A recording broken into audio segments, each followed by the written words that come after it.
اس video میں آپ دیکھ سکتے ہیں کہ کس طرح سے یہ نمک حرام افغانی کراچی میں ان کو سندھ پولیس لے کر جا رہی تھی کہیں پر، اور انہوں نے سندھ پولیس پر تشدد کیا کیونکہ یہ واپس جانے کے لیے تیار نہیں ہے۔ ان کو کیمپ کی طرف لے کر جایا جانا تھا جہاں سے ان کو واپس یمن بارڈر سے افغانستان بھیجا جاتا، لیکن ان کو افغانستان میں جانا قطعی طور پر قابل قبول نہیں ہے۔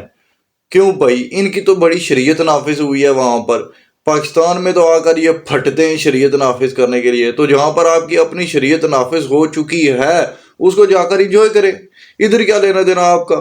پاکستان تو اتنا ہی کہ کوئی برا ملک ہے کہ اس نے آپ کو پچھلے 15-20 سالوں سے توڑ مروڑ کے پھینک دیا۔ آپ کا تو یہ کہنا ہے جی کہ پاکستان امریکہ کا غلام ہے، امریکہ کے ساتھ مل کر افغانستان میں تباہی پھیر دی، یہ کر دیا وہ کر دیا۔ پاکستان آرمی کے خلاف آپ نے کمپینز لانچ کی ہوتی ہیں، یہاں پر پی ٹی ایم کو آپ سپورٹ کرتے ہیں، بہت کچھ کیا افغانستان نے ہمارے خلاف، اور اس کی ہسٹری آج سے شروع نہیں ہوتی۔ جب اگر ہم پہلی جو پروکسی وار پاکستان میں افغانستان نے شروع کی تھی وہ 1949 میں کر دی تھی انہوں نے، اس پر پھر کبھی بات کریں گے، وہ پھر کافی ڈیٹیلز اس پر دینی پڑتی ہیں، وہ ایک لمبا ٹاپک ہے، وہ بھی ضرور ہم کسی آنے والے ولاگ میں آپ لوگوں کے سامنے رکھیں گے۔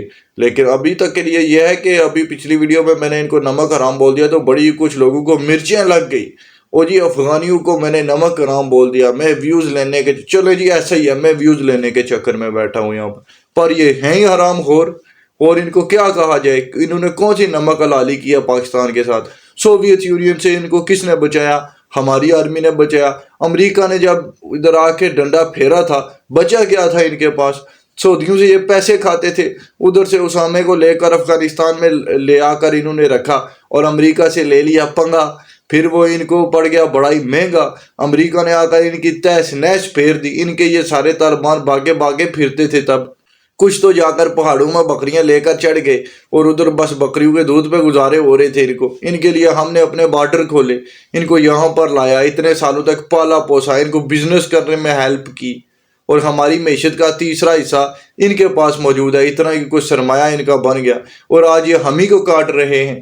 پاکستان انڈیا کا کرکٹ میچ ہو جائے تو یہ اس میں انڈیا کو جا کر سپورٹ کر رہے ہوتے ہیں۔ اور بھائی انڈیا میں وہاں کے جمے پلے وہاں کے رہنے والے مسلمان جو ہیں، اگر وہ ہندوستان کی ریاست سے کوئی اختلاف کر دیں تو وہ نعرے لگاتے ہیں، ان سے کہتے ہیں کہ جاؤ پاکستان دفاع ہو، جو یہاں پہ کر کیا رہے ہو؟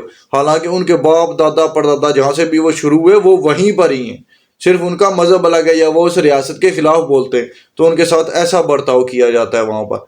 اور یہ تو ابھی کل کو آئے تھے ادھر، اور آج یہ ہماری جڑیں کاٹیں، یہاں پر جناب ان کے خودکش بمبار پھٹیں، ہمارے ایئر بیسز پر یہ حملے کریں اور ہم ان کو برداشت کرتے رہیں۔ ان کا ادھر سے منسٹر اٹھ کر کہے، ہمیں دھمکیاں لگائے کہ یہ پاکستان ہمارے ریفیوجیز واپس بھیجے گا تو پاکستان کو اس کے دیر پا نتائج بھگتنے ہوں گے، اور پھر یہ راہ کے ساتھ مل کر ہمارے ایئر بیس کو نشانہ بنائیں، اور ادھر کبھی یہ تحریک طالبان پاکستان بنوا کر چلائیں، کبھی دوسری کبھی تیسری، کبھی وہ پی ٹی ایم کو سپورٹ کرتے پھریں، اور 1949 سے ہم ان کو برداشت کرتے آئے ہیں، پھر بھی ان پہ احسان کیا کہ جب امریکہ نے آ کر ان کی پٹائی شروع کی تو ہم نے ان کو ویلکم کیا کہ چلو جی ہمارے مسلمان بھائی ہیں، کسی طرح سے جیسے تیسے ان کو بچایا۔ آج بھی اگر آپ امریکن آفیشلز کے جا کر بیانات دیکھیں تو وہ کہتے ہیں کہ ہمیں افغانستان میں شکست دینے والا پاکستان تھا، اور آج ان کے لیے پاکستانی سب سے زیادہ برا بنا ہوا ہے۔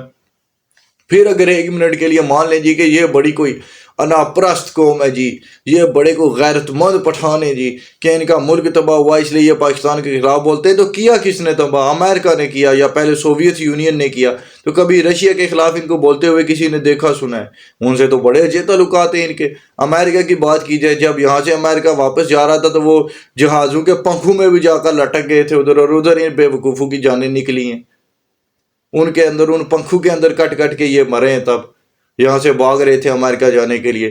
آج بھی امریکہ کی تعریفیں کرتے ہیں، کیوں؟ کیونکہ ڈالر ملتے ہیں، ڈالر کا چکر ہے سارا۔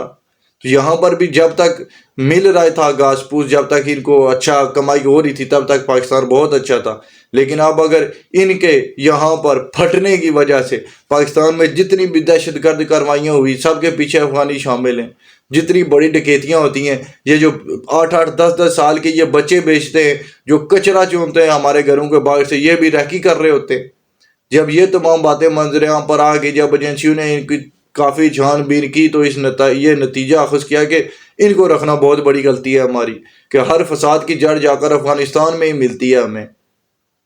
جو بھی آپ پاکستان میں کام دیکھیں تو انڈین انٹیلیجنس کے ساتھ مل کر یہ ڈال رہے ہوتے ہیں پاکستان کے خلاف۔ یہ ہے ان کی شریعت کہ اپنے مسلمان ملک کے خلاف، اور جس نے ان کو پالا پوسا، جس نے ان پر احسان کیا، اس کے خلاف ایسی کارروائیاں ڈالنی ہیں۔ کس کے ساتھ مل کر؟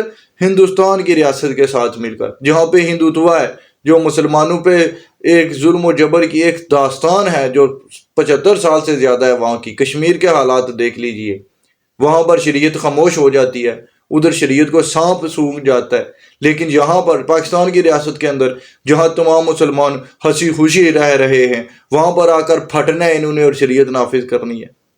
ہماری مسلمان فوج کے خلاف انہوں نے تمام کارروائیاں کرنی، اور ہندوستان کی فوج ان کی بڑی اچھی ہے، اس کے ساتھ مل کر انہوں نے کارروائیاں ڈالنی ہیں یہاں پر۔ اور پھر ان کو اگر حرام خور کہا جائے تو تکلیف ہو جاتی ہے، لوگوں کو مرچیں لگ جاتی ہیں۔ مرچیں تو لگیں، پھر صحیح سے لگیں۔ کسی مشہور شاعر کا لکھا ہوا ایک مصرع ہے کہ گرتی ہوئی دیواروں کو ایک دھکا اور دو، تو وہ بات ہے۔ پھر اگر کسی کو تپ چڑھ رہی ہے تو پھر ٹھیک سے چڑھے۔ ہم تو بولیں گے کہ ان بغیرتوں کو جتنا جلدی ہو سکے نکالنا چاہیے اس ملک سے۔ ہر فساد کی جڑ یہی ہے ہمارے ملک کے اندر، اور ہم ان کو یہاں پر اتنے سالوں تک پالتے رہے، وہ بھی ہم نے بہت بڑی غلطی کی۔ کوئی کتے پال لیتے نہ کہیں سے، وہ ہمارے لیے بہتر تھے، ہماری حفاظت کے لیے وہ بونکتے جا کر کہیں پر۔ تو یہ تو اتنے جوگے بھی نہیں ہے، یہ ہمیں ہی کاٹ رہے ہیں واپس۔ تو ان سے بھی یہ بدتر مخلوق ہے۔ اب جس نے جتنا بونکنا ہے کمنٹس میں بونک لے، آئی ڈونٹ ایون کیئر۔